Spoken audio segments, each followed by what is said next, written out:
আমাকে একটা কথা বলো, তুই পারবি? হ্যাঁ, তাহলে বস অন করে ফাইভ মানে আপনি যদি বলেন আমি চেষ্টা করবো, পারবো। হ্যাঁ, আর আমি ছোটবেলা থেকেই কিন্তু ওনার ফলোয়ার ছিলাম, অনেক সেই স্কুলে থেকে আর কি।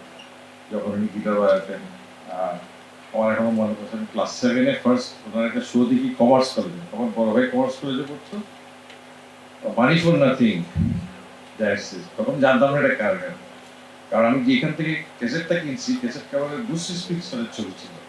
তো ভাবলাম যে ভদ্রলোকেরই গান হবে।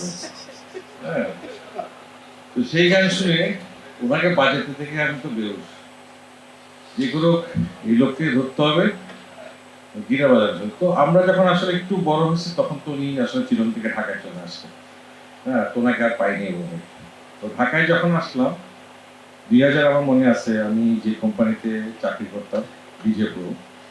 তো ওনার একজন আসলে সাউন্ড করার জন্য একটা লোক দরকার, কারণ তখন মবিন ভাই এত ব্যস্ত, আর আমাদের সানি ছিল আমার বন্ধু, এরা দুজনেই খুব ব্যস্ত ছিল।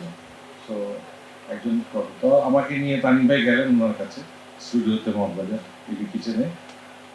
গিয়ে বললো যে এই ছেলেটা আছে, কিছু পারে, কারণ আমি আসলে করতাম, মিউজিক করতে আসছিলাম ঢাকায়। তুমি বলো না তুমি বেস গিটার আমি আসছিলাম মিউজিক করতে, কিন্তু কেমনে জানি এটা ঢুকে গেলাম আর কি। হ্যাঁ, তো যাই হোক ওনার কাছে গেলাম। তো উনি তো আমাকে একটু মুখ চেনা চিনতেন, তো উনি আমার সাথে দেখা হলে চট্টগ্রাম ভাষায় কথা বলতেন। তো আমাকে একটা কথা বলো, তুই পারবি?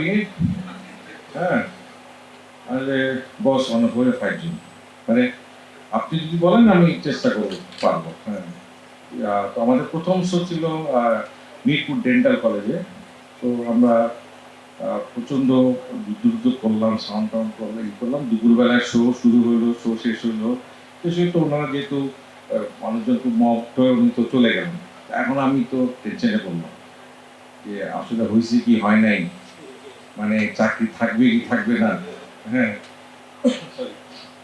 তো ওই বিষয়ে পরে যে রাত্রে ফোন দিলাম ওনার 0185 81 ওই নাম্বারটাতে। তো ফোন দিয়ে সাথে সাথেই ওনার একটা মহৎ গুণ ছিল, ফোন করে আপনার সাথে যদি 20 বছর পরেও কথা হয়, গলা শুনে আপনার নাম বলতে না। মানে এটা আমার দেখা একটা অদ্ভুত গুণ ওনার। তো আমার সাথে সাথে আমি হ্যালো বলার সাথে সাথে আমি খুব ভালো হয়েছে। হ্যাঁ, তুই এখন কালকে চিটনে শো আছে, তুই এখন সকালে চিটনে দেওয়ার ব্যবস্থা কর। মানে এটা আমার জন্য সেই শুরু।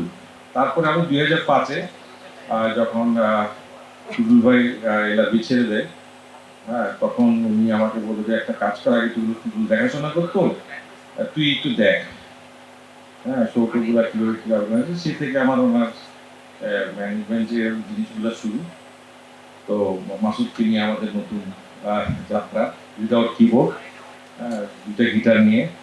তো আমরা দেশ বিদেশ ঘুরে ঘুরে বেড়াই। 2012-তে আমি ফুল মেম্বারশিপ পাই আর কি এলাদি মেম্বার করাটা।